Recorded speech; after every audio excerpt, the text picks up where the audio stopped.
We declare your victory, Lord Jesus. Hallelujah.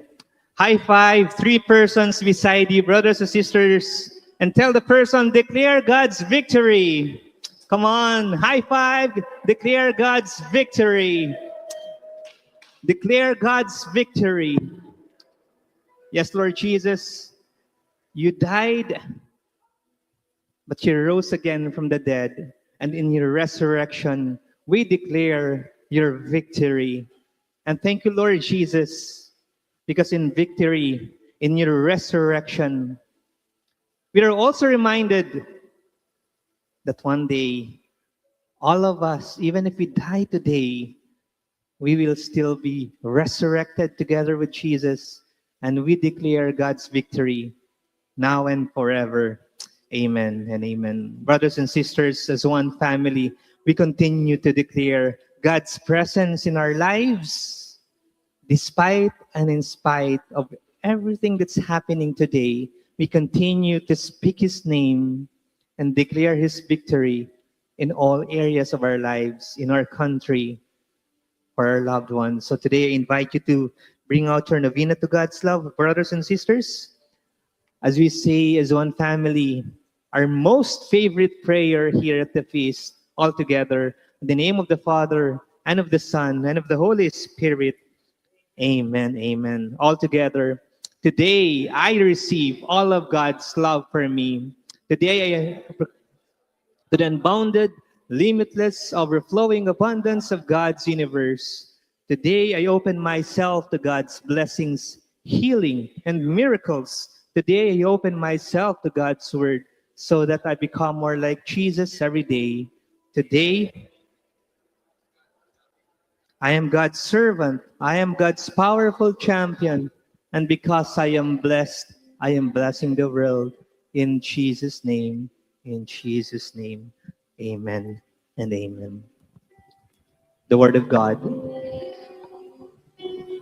Thy word is a lamp unto my feet and a light unto my path. Brothers and sisters, before you sit down, by the way, thank you so much to our music ministry. Thank you so much to Brother Kiel and to our dance min. Yan. Bumalik na ulit ang ating dance ministry today.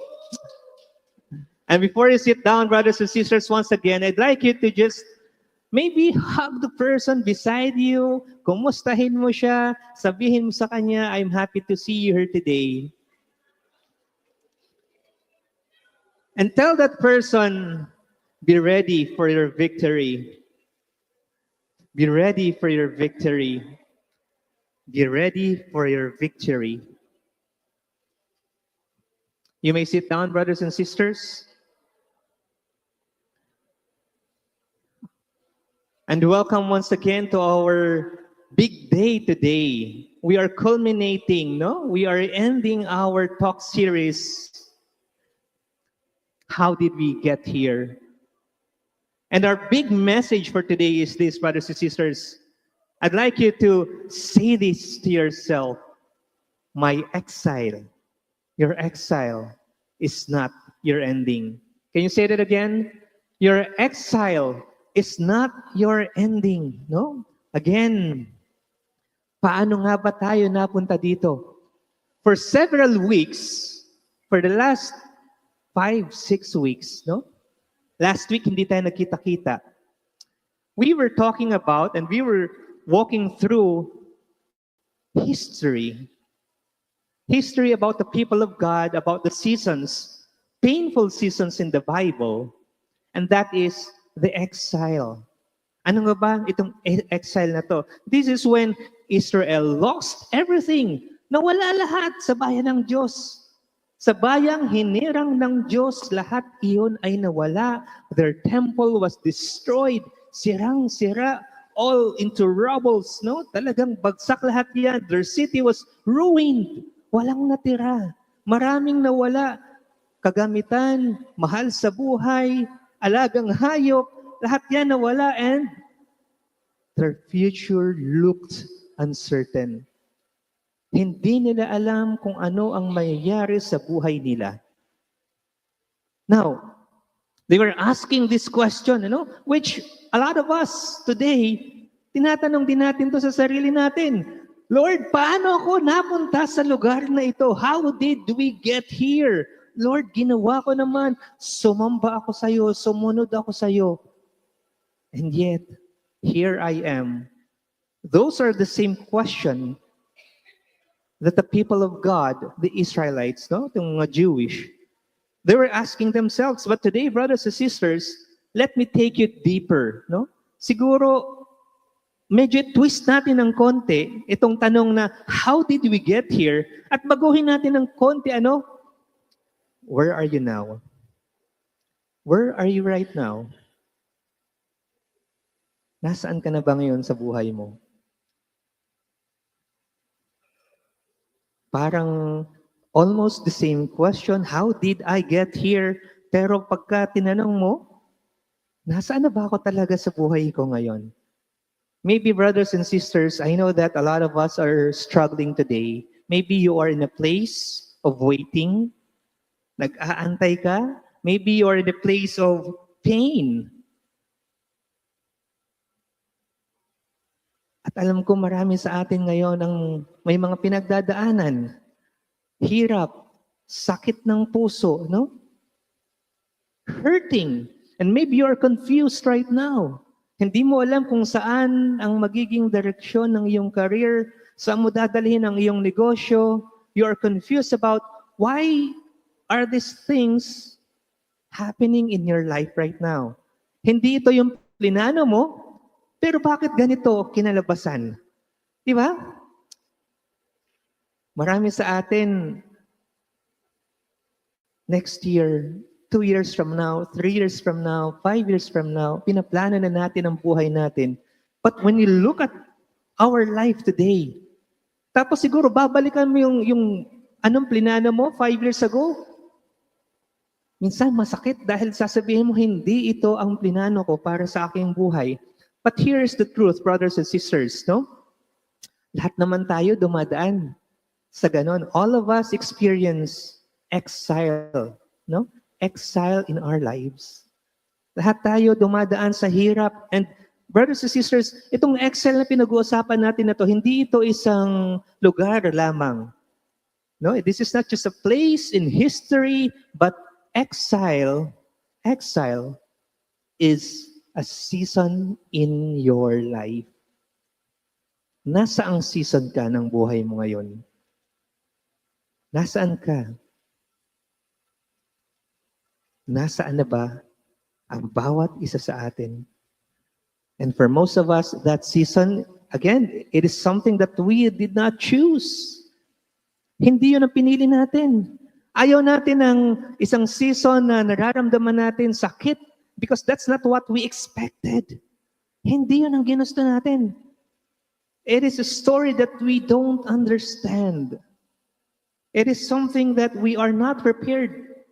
Diba? And maybe your exile looks like this. Maybe your exile looks like a financial struggle. Yes. Lalo na sa hirap ng buhay ngayon. Nakakalungkot kasi all around us, makikita natin, maririnig natin yung hirap na pinagdadaanan ng ating bansa.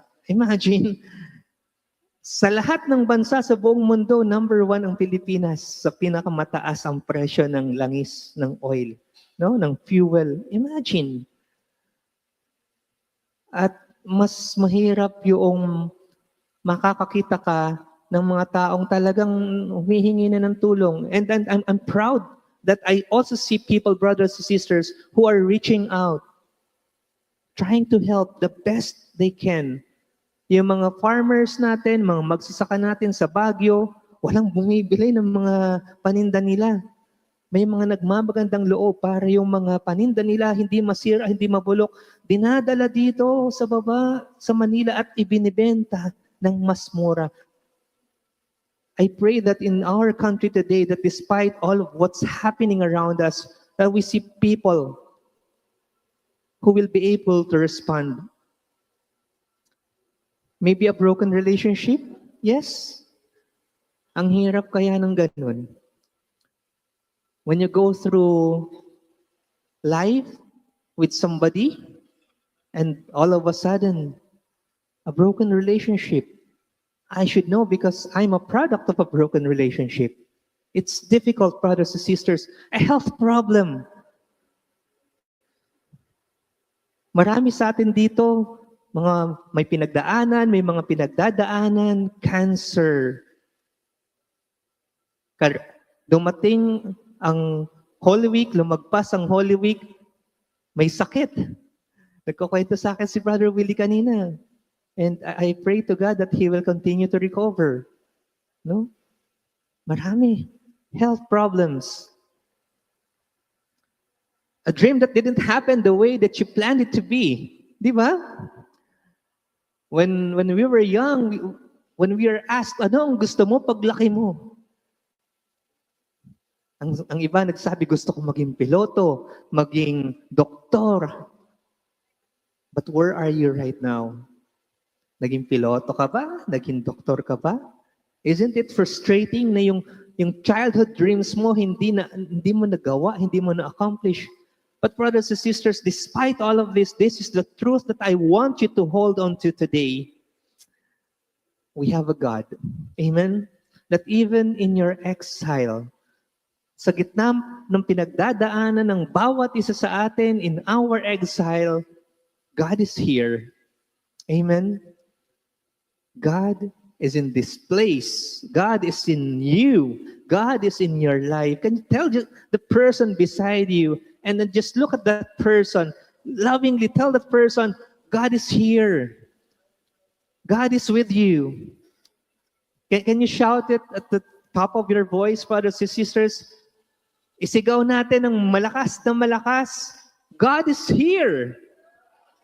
One more time, God is here. And God is in your waiting.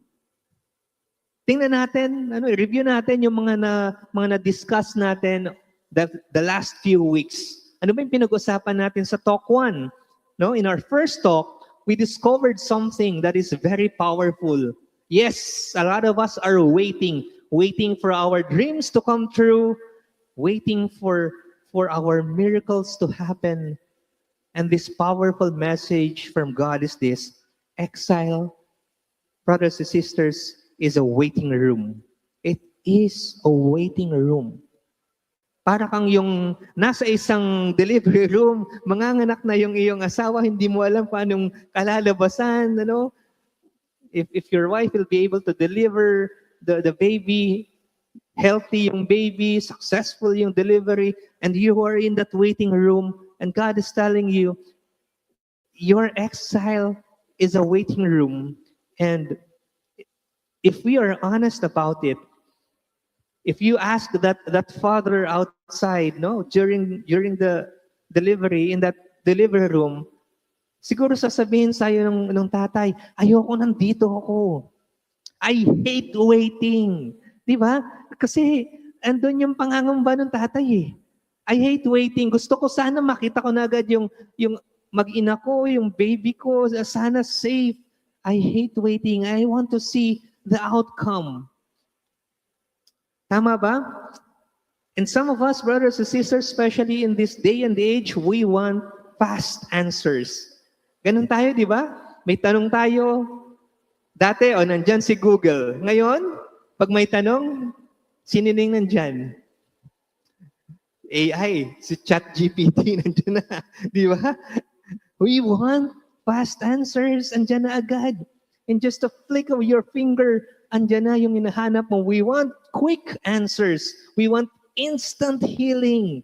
Ayaw natin pagdaanan yung hirap ng pag nagkasakit tayo, di ba? We go through all the things, pa-doktor, recovery, inom ng gamot, pagpapagaling, lahat. And we want all of that instant healing. Sana bukas, wala na yung lagnat ko. Na sana bukas, hindi na ako inuubo. Na sana bukas, kung ano man yung tumor na tumubo sa katawan ko, sana bukas, nalusaw na, wala na. And we want immediate breakthroughs even in our work. We want immediate breakthroughs even in our businesses. Ayaw natin na mag-fail. Of course, sino ba naman ang gustong mag-fail sa business? Pero iniisip natin minsan, pag ako naglagay ng ganito sa labas, maraming bibili, that's a breakthrough. We want immediate results. But you know what, brothers and sisters, if you look at Israel, their exile lasted for 70 years. Let me say that again. 70 years. 70. Siguro kung yung iba sa atin, sa haba ng panahon na yon, yung mga apo-apo na lang natin, yung makakalabas sa exile, baka yung iba sa atin, either matanda na o wala na. Di ba? Imagine 70 years. That is not a short period. That is not fast. That is not immediate. That is not convenient. That is not comfortable. All throughout the 70 years, they went through a lot of difficulties, pains, challenges in their lives, death. 70 years. But here's the powerful truth, once again, brothers and sisters. Waiting is not wasted. Ang pag-aantay mo, my dear friend, huwag mong ipagsawalang bahala yan. Kasi ang pag-aantay mo, hindi yan nasasayang. May dahilan kung bakit ikaw ay nag-aantay. And let me tell you this, waiting is not wasted. Why? When God is working. Kung habang ikaw ay nag-aantay, ang iyong mga mata, ang iyong focus, ang iyong puso ay nasa Diyos. And you trust God. That while in your waiting, God is working in the background. Gumagalaw ang Diyos. May ginagawa siya. That while in your waiting, God is preparing you.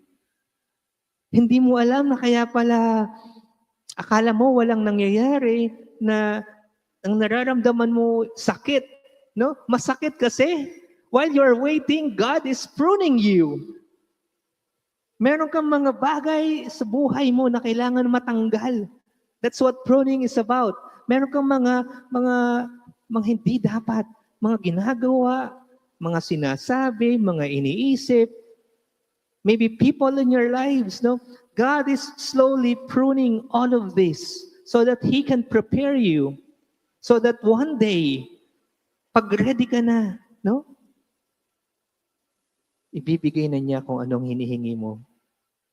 And sometimes, minsan kasi pagka nakikita natin, nararamdaman natin na panay tayo panalangin, panay tayo hingi. Pero parang walang nangyayari. Ang akala natin, tahimik lang ang Diyos. Akala natin, natutulog lang ang Diyos. But brothers and sisters, hindi po absent, hindi po tahimik, at hindi natutulog ang Diyos. God's silence does not mean God's absence. Ha? Isipin po natin yun. Hindi porkoy, hindi natin nararamdaman ng Diyos, wala siya dyan. Absent siya sa buhay mo. Sometimes, God is quiet because He is working in the background. He is working in the background. He is working behind the scenes. I'd like you to listen to this Bible verse because I know that this will speak to your heart. Ang sinasabi dito sa Jeremiah 29, verse 11, and I know that all of us are very familiar with this. For I know the plans I have for you, says the Lord. Plans to prosper you and not to harm you. Plans to give you hope and a future. Brothers and sisters, pinag-aralan natin na ito nung sinabi nung dineclare ito ni Jeremiah that this is God's promise to His people. Sinabi ito ng Diyos, hindi nung panahon na nasa labas na sila, na victorious na sila. God said these words while His people, the Jewish people, were still in exile. Nasa paghihirap pa. Dumadaan pa sa hirap ng buhay. Hindi ito sinabi nung, o sige, nandito ka na sa labas. Victorious ka na, then I will tell you that I will not harm you. No? I will give you hope. No. God is telling you right now that He is giving you hope right now. He doesn't plan to harm you right now, even in your own exiles, while they are still waiting, while you are still waiting. Ito yung minsan kagandahan sa wisdom ng Diyos eh. Sometimes, God changes you first. Binabago ka muna ng Diyos. He changes you spiritually first before He changes you physically.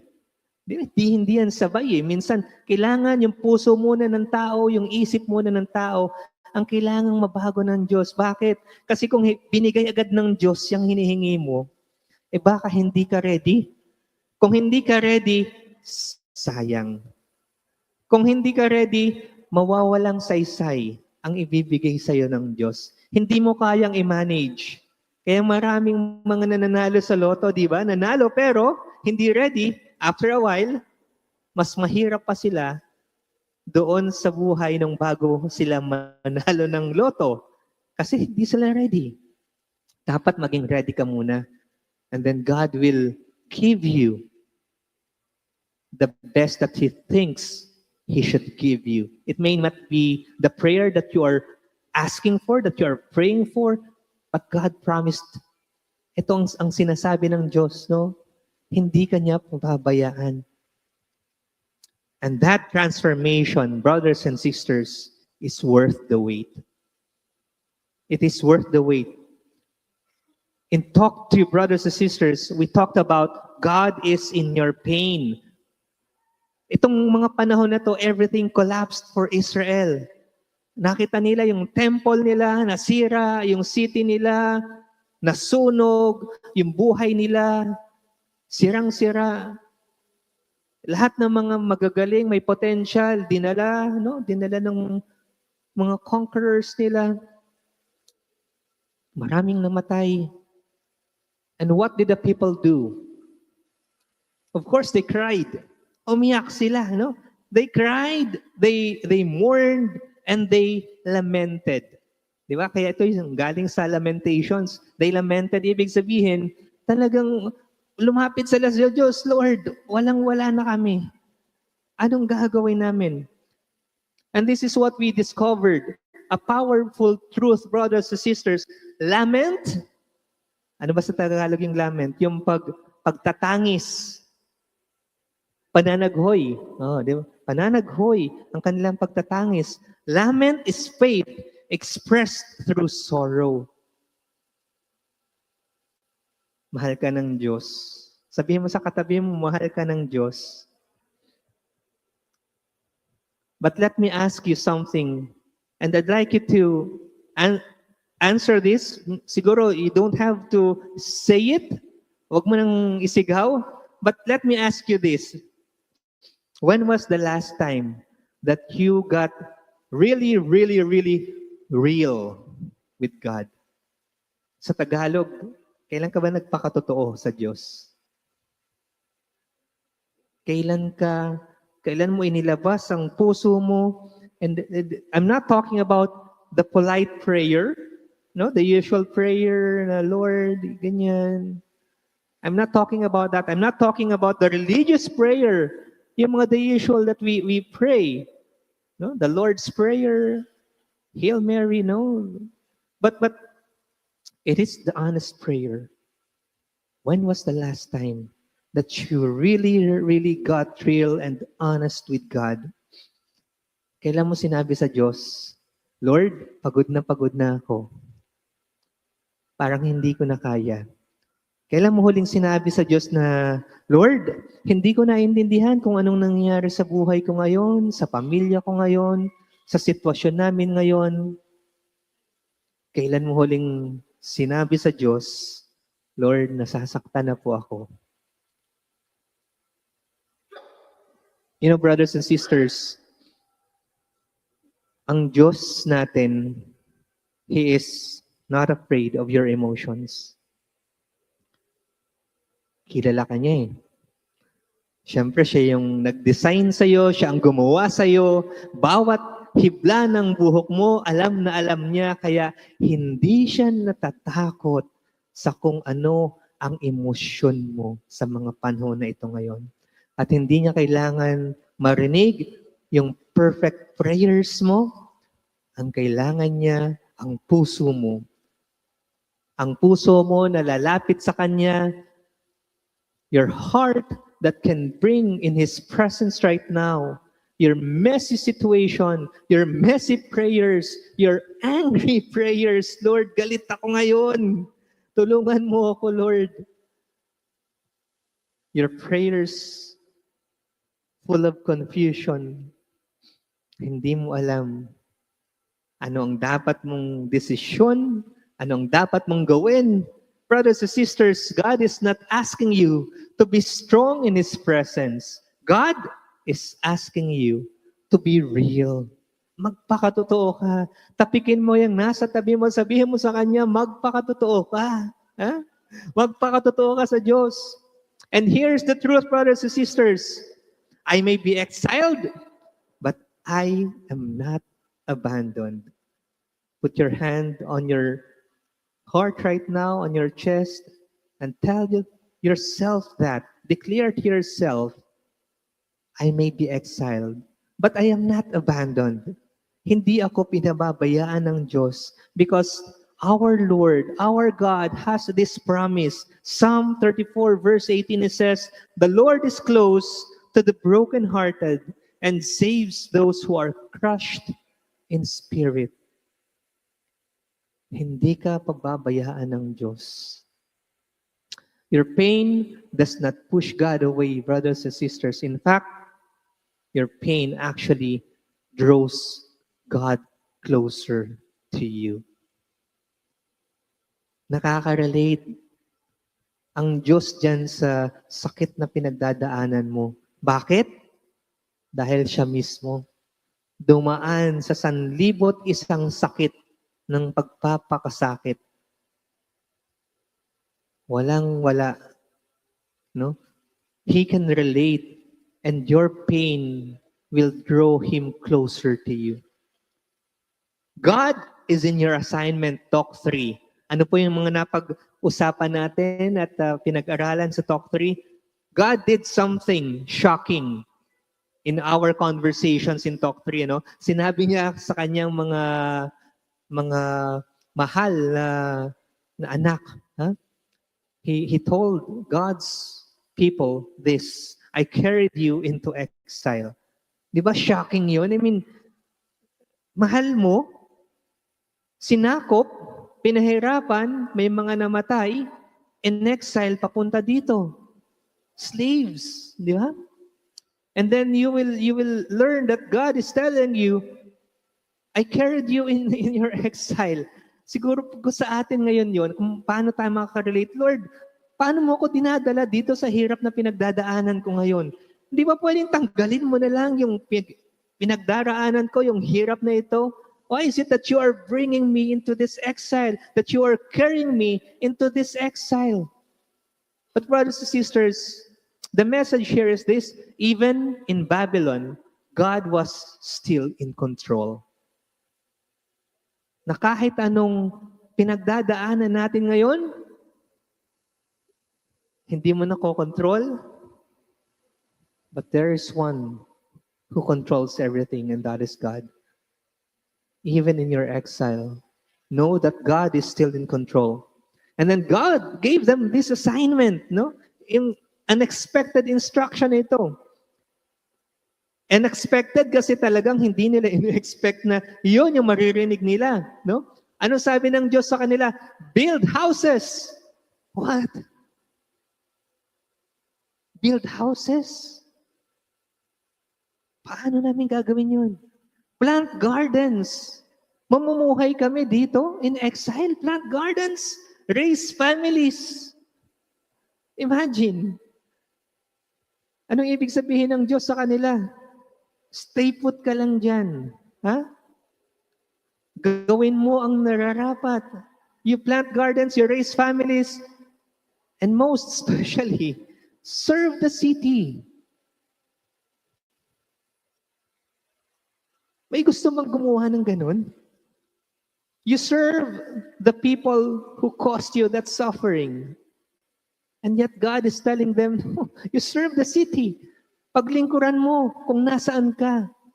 In other words, ito yung sinasabi natin na you grow where you are planted. In that time, you were planted in your exile and you grow where you're planted. Andyan ka. Even if you're suffering, you grow into your suffering, no? Why not escape? Di ba dapat ang sasabihin ng Diyos sa mga panahon na yan, sige, tutulungan kita, tatakas tayo. And yet, God was telling them, you stay, ha? God was telling them, you build. God was telling them, you serve. Wow! Iba talaga siguro mag-isip ang Diyos, ano? But you know what? We ask ourselves, why did God tell His people or told His people, you stay, you build, you serve, you bless? And the reason is this, because brothers and sisters, sometimes your Babylon is your assignment. Malalim, ano? Paano mo magiging assignment yung kinalalagyan mo ngayon? Paano mo magiging assignment yung hirap na pinagdadaanan mo ngayon? Na kung sa araw-araw ang gusto mo lang makalabas ka, makaalis ka doon sa hirap na pinagdadaanan. But God is, in His wisdom, maybe God is telling you right now, you know, my dear child, you have a mission. You have an assignment. That's why you are in that exile right now. So instead of asking, Lord, how do I escape this? Siguro ang tamang tanungin natin sa Diyos, eto, no? Lord, what are you calling me to do? Anong gusto mong gawin ko? Sa gitna ng pinagdadaanan ko, ano po, Panginoon, ang iyong mensahe? Ano po, Panginoon, ang gusto ninyong gawin ko? What are you calling me to do here, in this place, in my exile, in my Babylon? Because brothers and sisters, sometimes the greatest purposes of your life will be discovered in the most unexpected places. Nakaka-relate po ba tayo dito? Minsan kaya pala kailangan mong pagdaanan yung hirap sa buhay mong yan. Minsan sumadsad ka yung negosyo mo, nagkasira-sira na bankrupt na. Because God is preparing you for something that's bigger. Ngayon pala, yung experience mo dito, yung grit na na-build mo, no? Na sa hirap ng pinagdaanan mo, and when you finally came out of it, you became a better person. That's what I experienced. Nung mga panahon na magpo-40 years old pa lang ako noon, hate na hate ko trabaho ko. At nagkaroon ng chance na umalis ako sa trabaho ko dahil galit na ako. Every time I go to the office, hindi ako motivated. But little did I know na yung pag-alis kong yon, mas mahirap yung pinagdaanan namin kasi sunod-sunod yung challenges. Namatay yung aking father-in-law, naubos yung savings namin. Yung akala namin na magandang kikitain ng small business na pinapasok namin, hindi ganun kataas yung mga bumabalik sa amin. Dati hindi ako mapakali kung meron akong utang sa credit card. But during that time, natuto akong maging komportable na more than 100,000 ang utang ko sa credit card.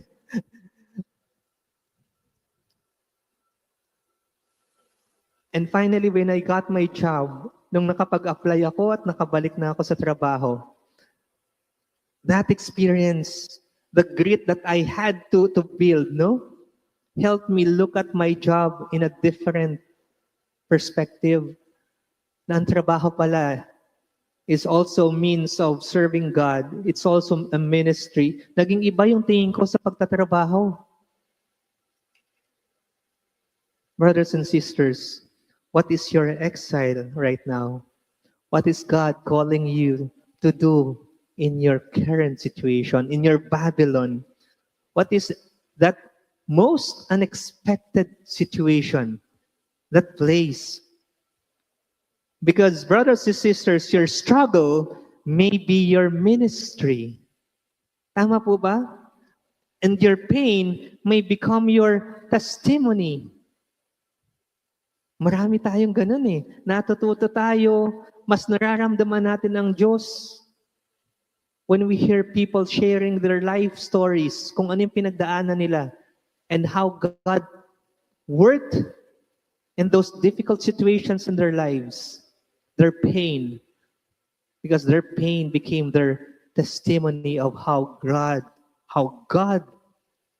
is good, how God is great in their lives.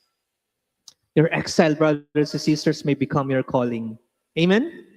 So I'd like you to say this with me. I will not just survive this season. Can you say that? I will not just survive this season. I will step into my purpose. I will step into my purpose. In talk 4, nakita natin how God is in the fire. And we were introduced, we met, no, Daniel and his friends. Kilala natin si Daniel, yung mga kaibigan niya. And they stood for God in a foreign land. And that's because of their faith. Anong nangyari, no? Nung wala si Daniel, yung kanyang mga kaibigan na naiwan, nahuli ng hari, hindi sumusunod sa kanyang decree. Anong ginawa sa kanila? They were thrown into the fire. No? Andun sila sa isang lugar. Tapos, sinilaban sila. Na kahit anong sabi na, sumunod ka doon sa kung anong pinagagawa ng hari, hindi sila sumunod. Sinunog sila. They were put into the fire. And this is what amazes me, no? Ang Diyos, hindi siya nagpadala ng ulan para mamatay yung apoy. Ang Diyos, hindi siya nagpadala ng anghel para lipulin yung mga gumawa nun dito sa tatlo niyang tagasunod. No? God did not do anything of that. Wala siyang ginawa to remove the fire. Anong ginawa niya? God entered the fire. Andon ang Diyos sa kanila. Sinamahan silang tatlo ng Diyos sa apoy. Mainit na apoy. At anong sinabi ng hari nung nakita niya? Oh, bakit ganito ang nakikita ko? Sabi niya, look, I see 4 men. 4 na tao. 3 yung sinunog natin. Pero 4 yung nakikita ko. Sabi ng hari, no?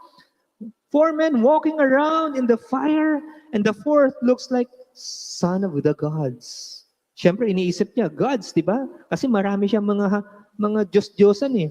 So, akala niya isa doon sa mga Diyos-Diyosan.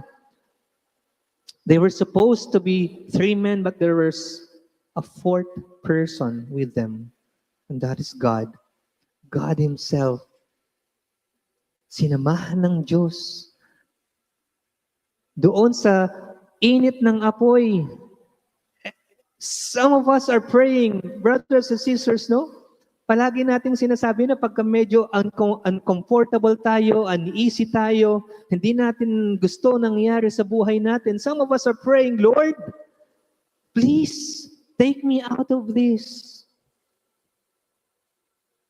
Yung tatlo, I bet you, hindi yun ang kanilang prayer. Hindi yun. Lord, take me out of this. But maybe God is telling you now, I will meet you there. I will be there for you. Yes, you might be in your fire right now, but God is so good. He is telling you, bababa ako, sasamahan kita. So if you are in that fire today, brothers and sisters, hear this clearly. You are not alone. God is with you. God is in your struggle. God is in your fear. God is in your uncertainty. Whatever it is, God is there with you. God is in the fire that you are going through right now in your lives. At ito yung maganda dito, brothers and sisters, listen to this. And if God is in the fire, kung ang Diyos ay kasama mo dyan sa apoy na pinagdadaanan mo, guess what? The fire cannot destroy you. Hindi ka pababagsakin ng problema ang pinagdadaanan mo ngayon. Kung ang Diyos ay kasama mo, He will not let that problem destroy you. He will not let that financial burden destroy you if God is with you. God is in you. That's the gist of our talk 5. Remember? Again, the temple was destroyed.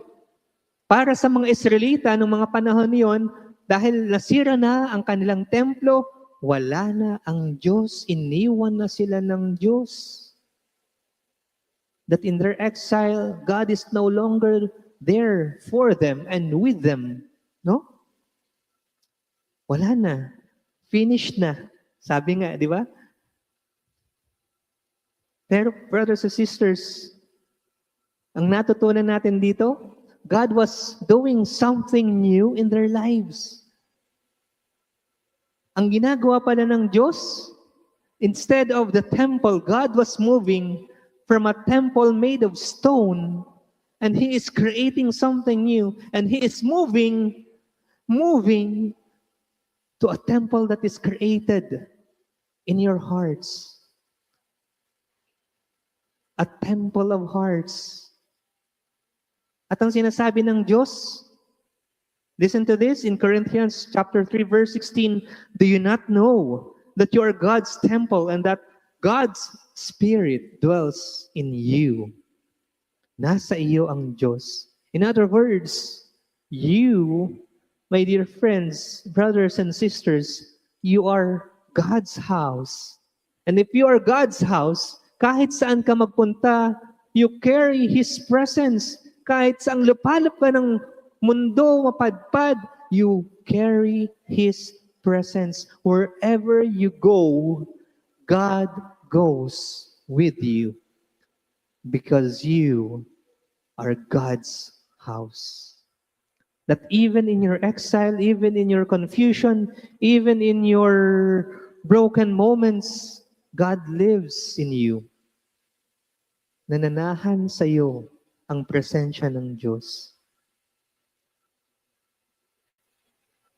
So let's put all of this together, no? Sinasabi natin, God is in your waiting, God is in your pain, God is in your story, God is in your fire, God is in you. Pero doon na ba magtatapos yon? Most importantly, brothers and sisters, God is not finished yet. Hindi pa tapos ang Diyos sa buhay mo. The Bible says, He who began a good work in you will carry it on to completion. Ganon ang Panginoon natin. Ganon ang Diyos na sinasamba natin. May sinimulan siya sa buhay mo. Hindi ka niya iiwan. Sasamahan ka niya until it is completed, until it is finished. Brothers and sisters, God finishes what He starts.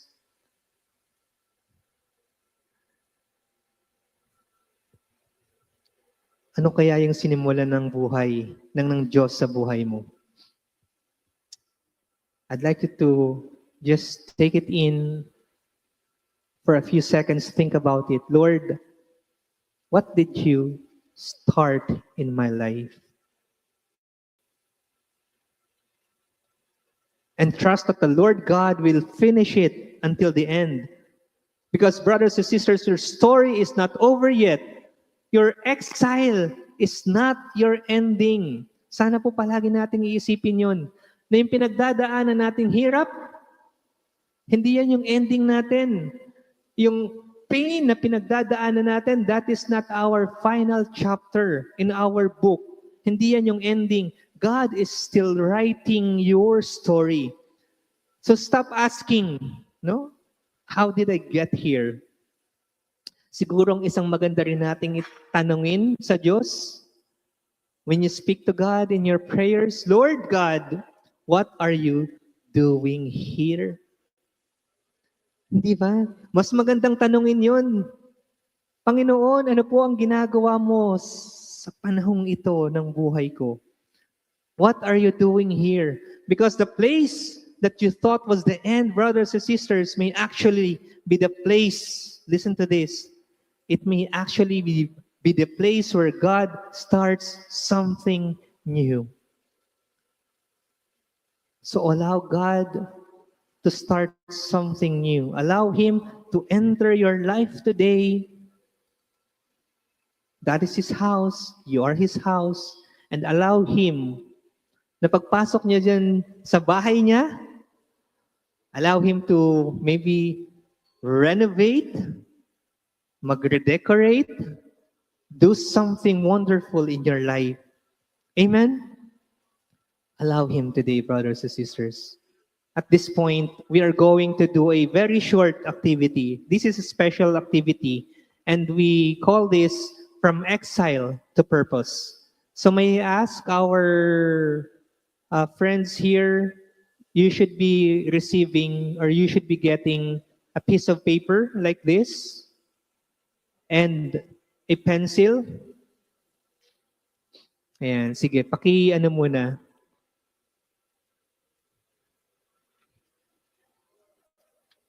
Paki-distribute muna ng anong yan, ng papel na yan.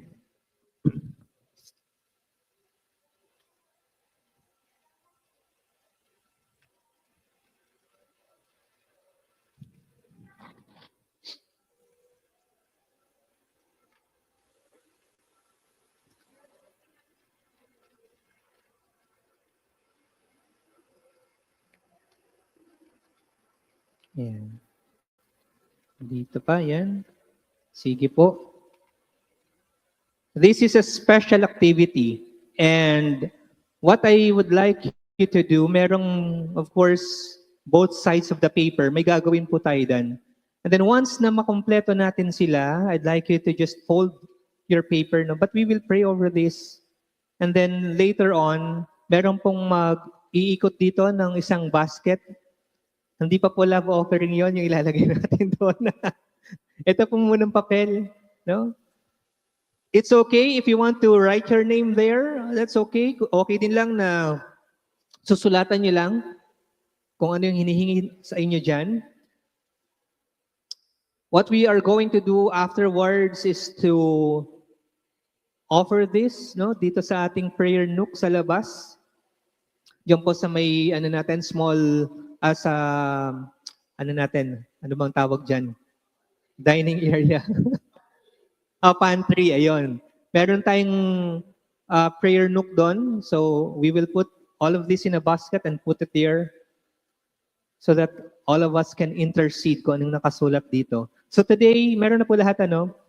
I'd like you to do this.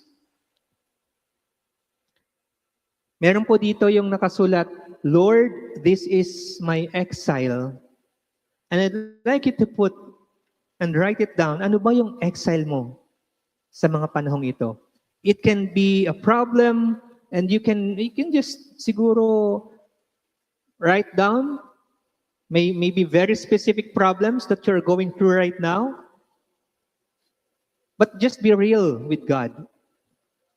I am asking and I am praying that all of us, we take this time to get real with God and just write it down. Ano yung nasa puso mo? Ano yung problema mo? What is it that is causing you pain right now?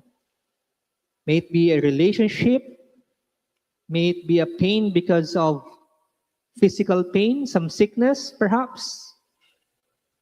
What is it that is that you consider as a waiting season? Ano ba ang pinag-aantay mo ngayon? So write it down here. Lord, this is my exile, and then write it down, and then I fully surrender it to you.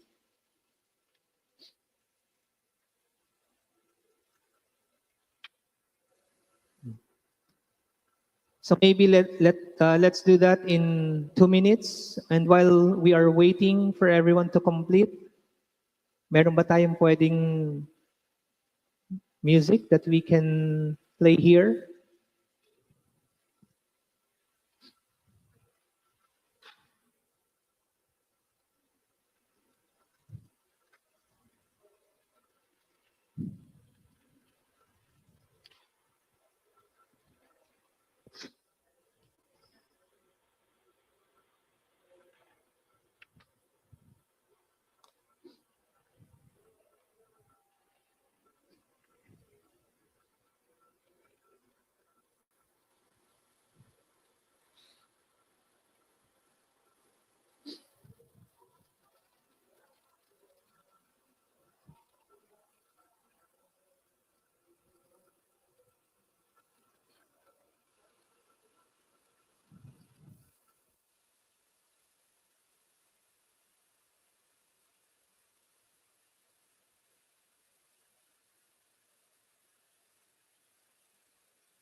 Mamaya pa po natin ibibigay pagka na-kompleto na rin natin yung nasa likod.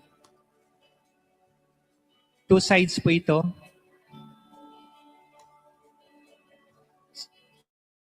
So are we done? 5 seconds.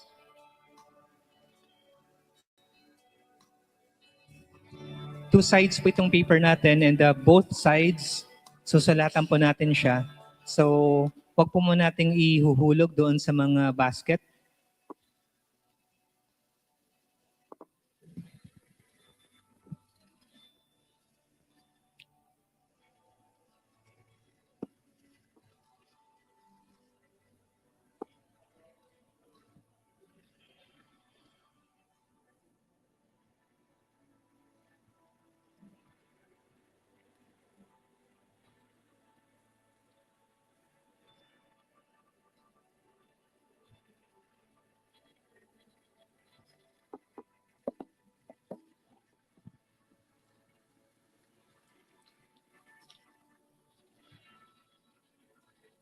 Tapos na po ba lahat?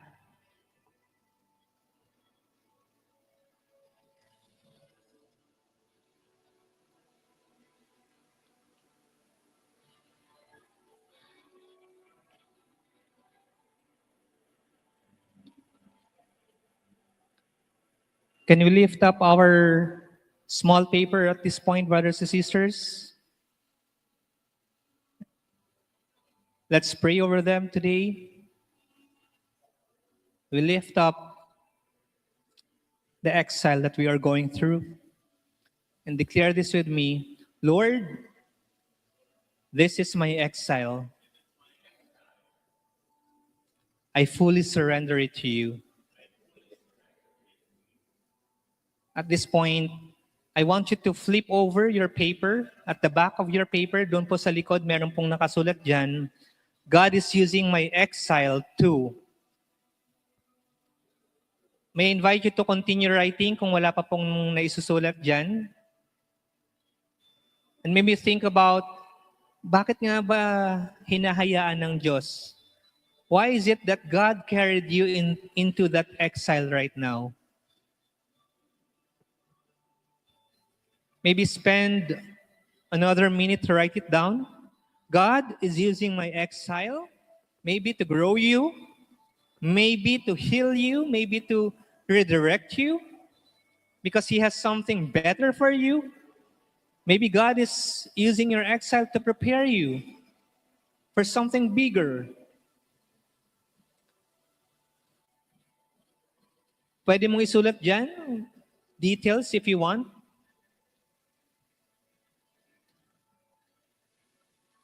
Maybe God is using your exile so that you will become stronger. You will be braver. Maybe God is using your exile so that people will see how God is working through you.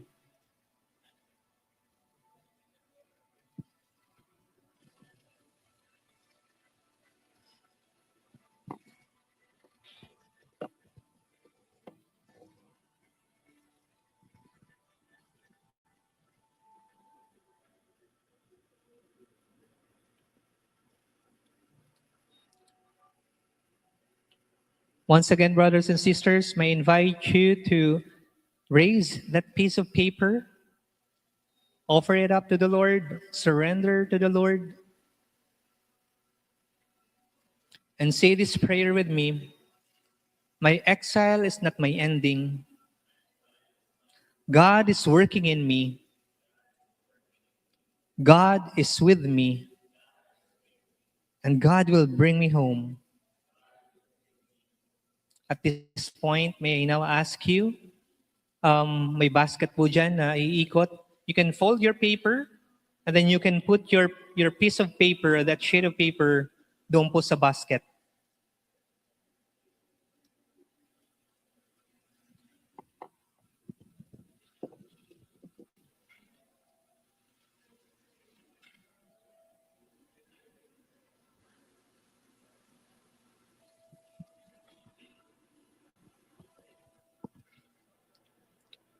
Pwede nyo na rin pong ihulog yung pen or pencil doon sa basket para po magamit natin sa future activities natin.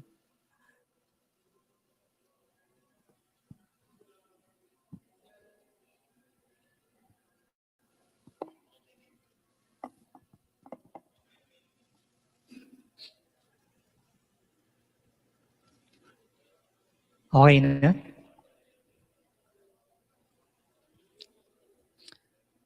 My dear friends, before we end our big day today, no?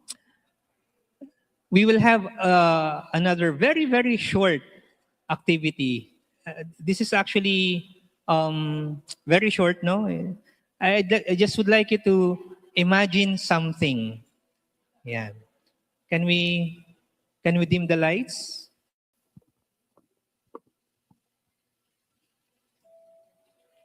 Yeah. I'd like you to imagine something. I'd like you to close your eyes at this point. Just close them. Yung ingay sa paligid mo, hayaan mo lang siya. It will not interrupt your thoughts. Yung katabi mo, isipin mo, malayong malayo yan sa'yo ngayon. You are in a place, I'd like you to feel your heartbeat.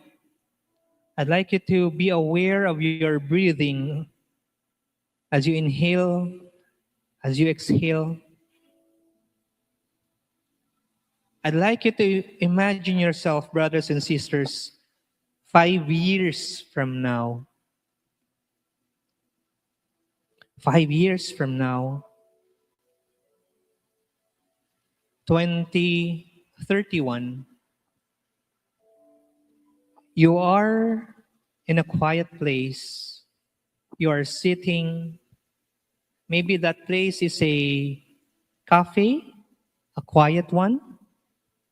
Maybe you are at home, you are in your living room, or maybe in your bedroom, just sitting, just enjoying everything that's around you. And maybe somebody is beside you, your loved one. Kasama mo siya. So just feel yourself in that situation 5 years from now.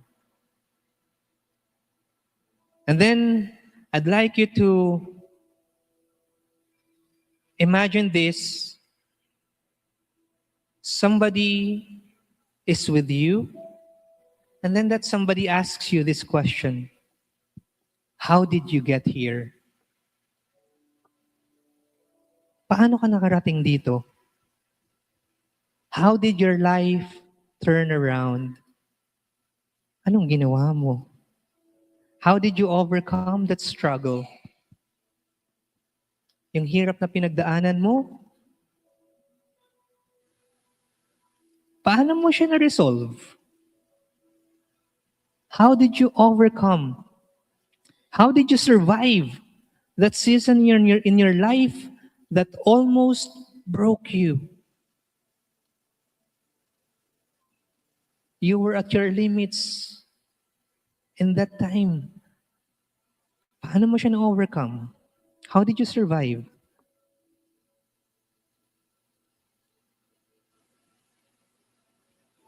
And then you begin to say, there was a time when I thought my life was over.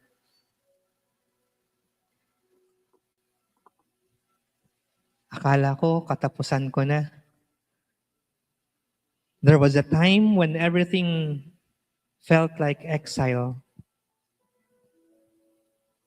Ang layo-layo ko sa Diyos, ang layo-layo ko sa mga nagmamahal sa akin, walang nagmamahal sa akin.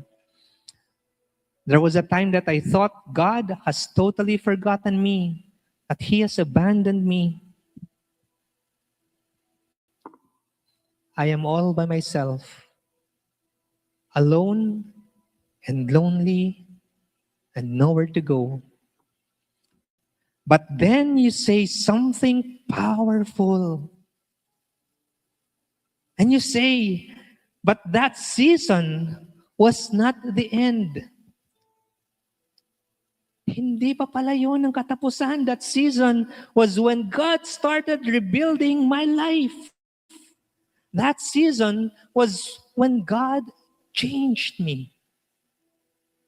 He made me into something new. And that season made me draw closer to God.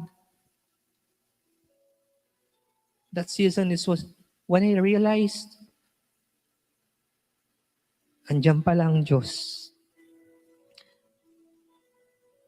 2031.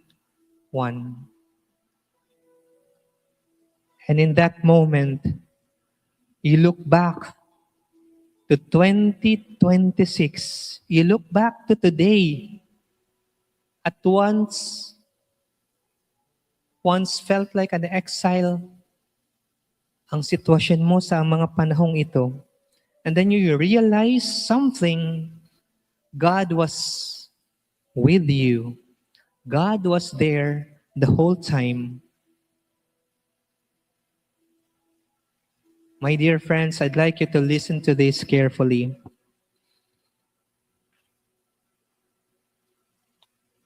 Right now, you might be in the middle of your story. Right now, things may not make sense. Hindi naman ito yung plinano mo eh. Hindi naman ito yung ginusto mo. Right now, everything may feel as if you're not in control. That it may not yet be unfinished. But I'm telling you, brothers and sisters, one day,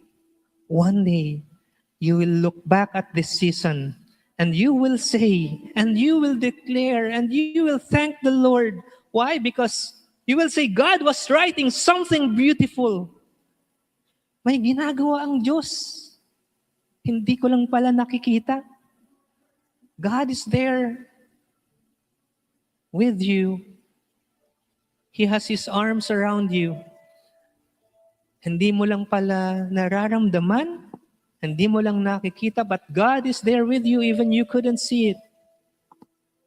Because the promise of God is this: He who began a good work in you will carry it unto completion. God is not done with you. He is the author of your life. And when you realize and when you acknowledge that it is God who is in control, you will know that one day will become your day one. That day when you can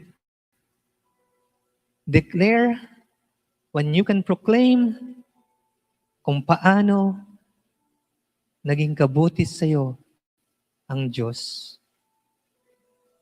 Na hindi ka niya pinabayaan. That He was with you in the midst of your fire. At this point, I'd like you to say this again with me, very slow. My exile is not my ending. Say it one more time with more conviction. My exile is not my ending. One more time. My exile is not my ending. Thank you, Lord Jesus. Thank you, God, that in your resurrection, you have been victorious. And because of that, Lord Jesus, we too are victorious. In Jesus' name, amen. May I invite you to stand up, brothers and sisters. In front of you is a short prayer.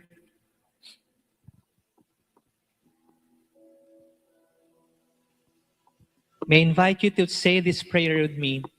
In the name of the Father, and of the Son, and of the Holy Spirit. Amen. All together. Lord, I give you my exile, my waiting, my pain, my confusion, my broken dreams. Lord, I thought you left me, but today I choose to believe you are here. You are working. You are rebuilding me. Make your house.